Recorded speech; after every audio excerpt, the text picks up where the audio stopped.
Selamat malam Pak Nugraha dan teman-teman sekalian. Pada hari ini kami dari kelompok 2, yaitu perusahaannya PT Sekerjaya Makmur yang beranggotakan ada Ika Nuriana Fauziah, Kifayati Rosianti Dewi, dan saya sendiri Kevin Hanandi Cahyadi. Pada hari ini kami akan mempresentasikan analisis titik kritis kehalalan produk biskuit coklat Kokobi. Nah, berikutnya. Deskripsi produk. Mereknya adalah Kokobi dengan jenis produk adalah biskuit coklat. Bahan utama yang digunakan adalah tepung terigu, gula pasir rafinasi, minyak nabati, air, tepung maizena, sirup glukosa, bubuk coklat, dan garam.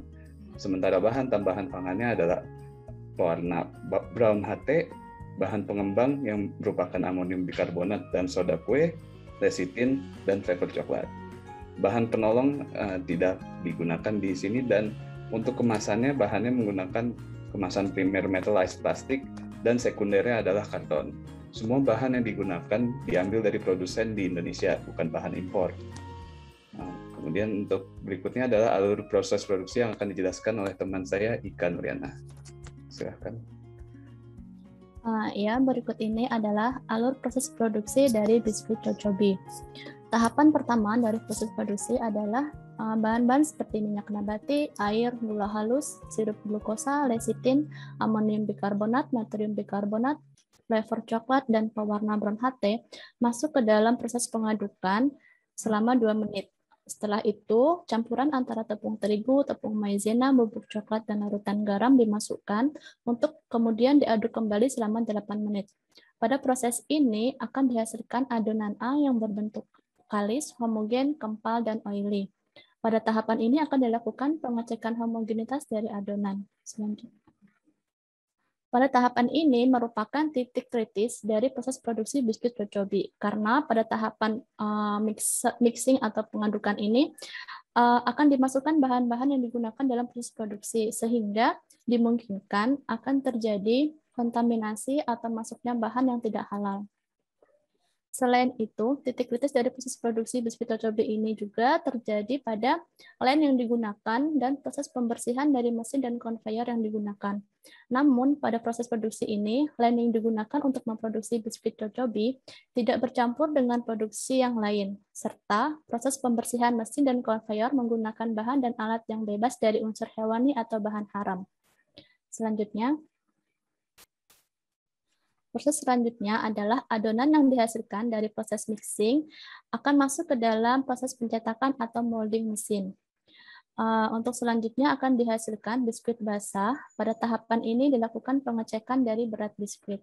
Selanjutnya, biskuit basah tadi akan masuk ke dalam proses pemanggangan selama 6 menit dan akan dihasilkan biskuit panas. Pada proses ini akan dilakukan pengecekan berat biskuit, kadar air, dan dimensi dari biskuit itu sendiri. Kemudian biskuit panas itu akan dilakukan pendinginan dan dihasilkan biskuit siap kemas. Pada tahapan ini dilakukan pengecekan suhu biskuit pada suhu 30-32 derajat Celcius. Biskuit yang telah siap kemas tadi akan masuk ke dalam proses pengemasan. Biskuit dimasukkan ke dalam packing mesin dan akan dihasilkan produk jadi yang terkemas. Pada tahapan ini dilakukan pengecekan kebocoran, kode produksi, serta expired date. Produk yang telah terkemas tadi akan masuk ke dalam metal detektor.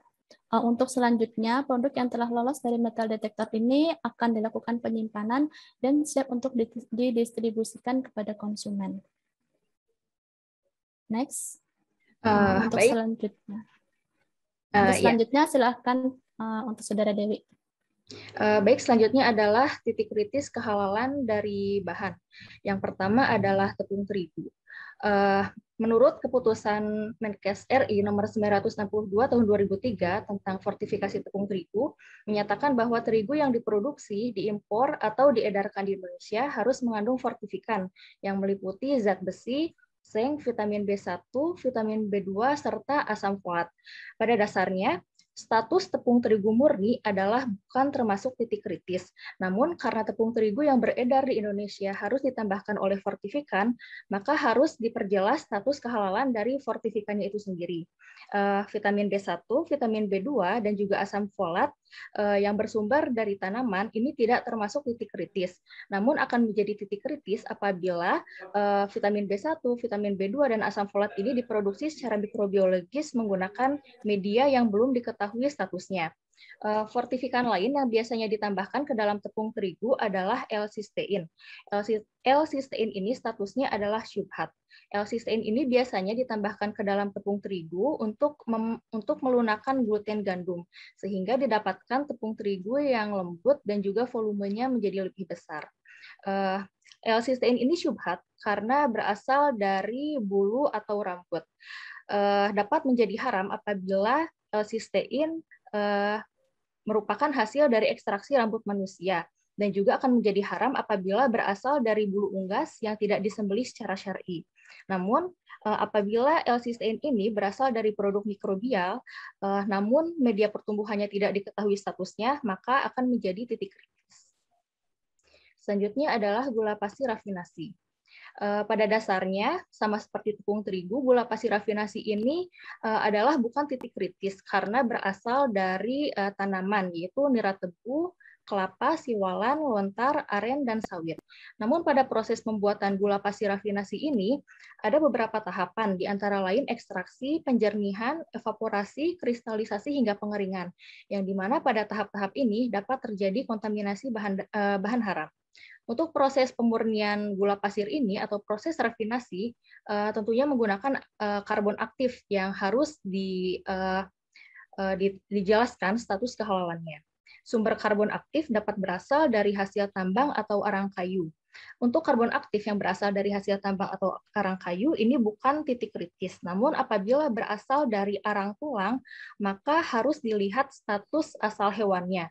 Akan menjadi titik kritis apabila berasal dari tulang hewan haram atau tulang hewan yang tidak disembelih secara syar'i. Kemudian selanjutnya akan dijelaskan oleh teman saya.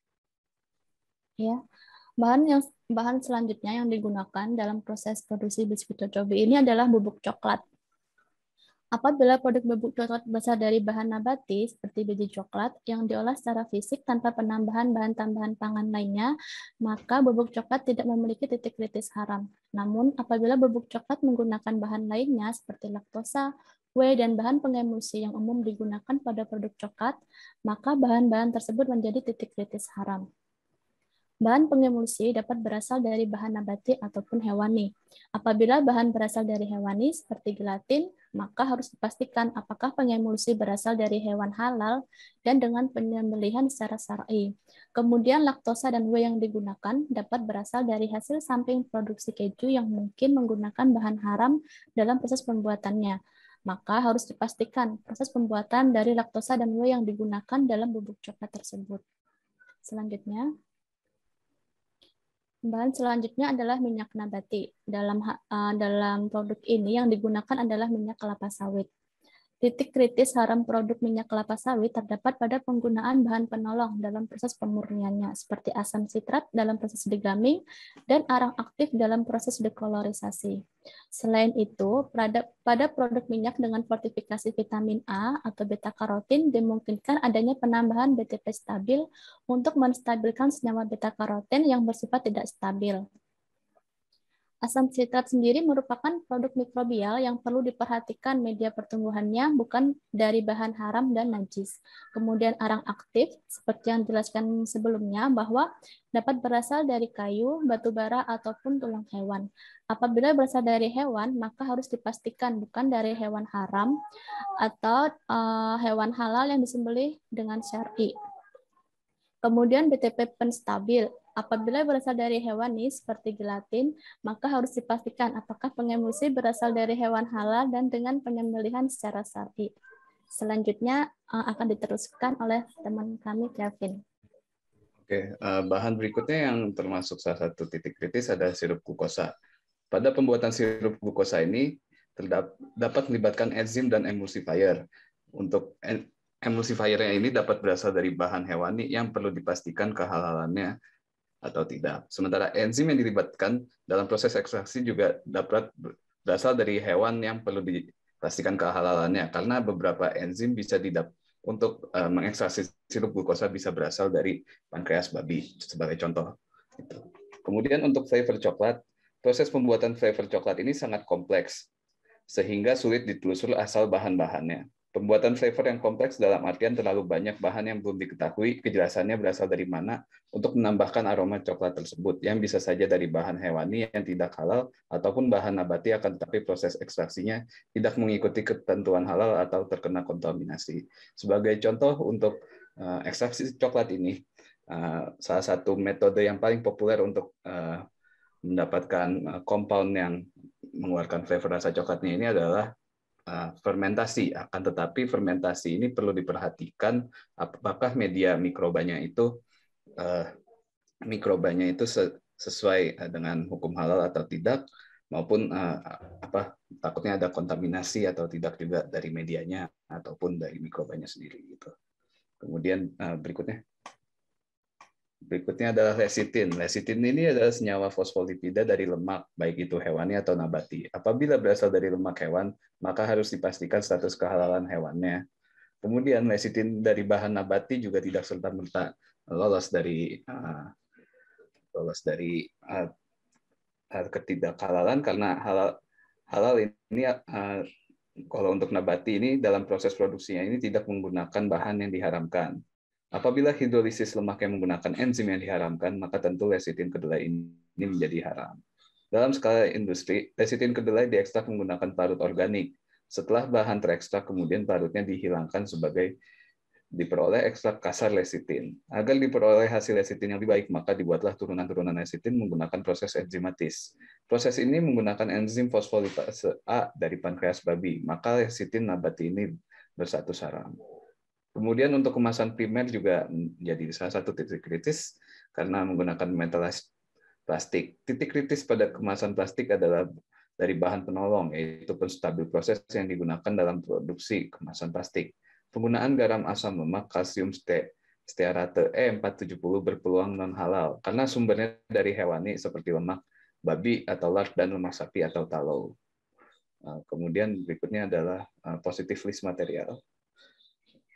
Baik, untuk bahan-bahan lain yang ada di dalam produk biskuit Kokobi ini, ada garam, tepung maizena, pewarna brown HT, soda kue atau natrium bikarbonat, dan juga amonium bikarbonat. Bahan-bahan ini adalah termasuk positive list material, di mana daftarnya dapat dilihat dari SK LPPOM MUI nomor 7 tahun 2013 tentang daftar bahan tidak kritis. Bahan-bahan yang termasuk ke dalam positive list material ini tidak memerlukan dokumen-dokumen untuk menunjukkan status kehalalannya. Sedangkan untuk melakukan sertifikasi produk biskuit Kokobi ini, maka harus dianalisis keseluruhan titik kritis dari bahan-bahan yang digunakan. Di sini di kolom risiko ada tiga tingkat risiko ya. Ada 3 tingkat risiko titik kritis, yaitu yang pertama adalah H atau risiko tinggi, kemudian M atau risiko sedang, dan juga N atau risiko rendah.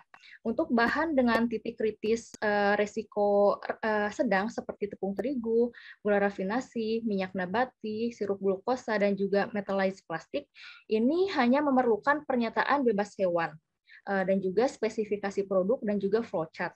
Namun untuk bahan dengan titik kritis risiko tinggi seperti bubuk coklat, kemudian lecitin dan juga flavor coklat, ini harus disertakan sertifikat halalnya. Karena bahan-bahan ini berasal dari produsen di Indonesia, maka yang mengeluarkan sertifikat halal ini adalah harus dari MUI. Kemudian untuk bahan positif list yang lain dengan risiko kontaminasi rendah, antara lain garam, tepung maizena, pewarna brown HT, dan juga bahan pengembang amonium bikarbonat dan soda kue, ini tidak memerlukan dokumen untuk menyatakan kehalalannya. Namun akan lebih baik apabila di semua bahan-bahan ini disertakan sertifikat halal apabila ada, untuk semakin memperjelas status kehalalan dari produk biskuit Kokobi ini.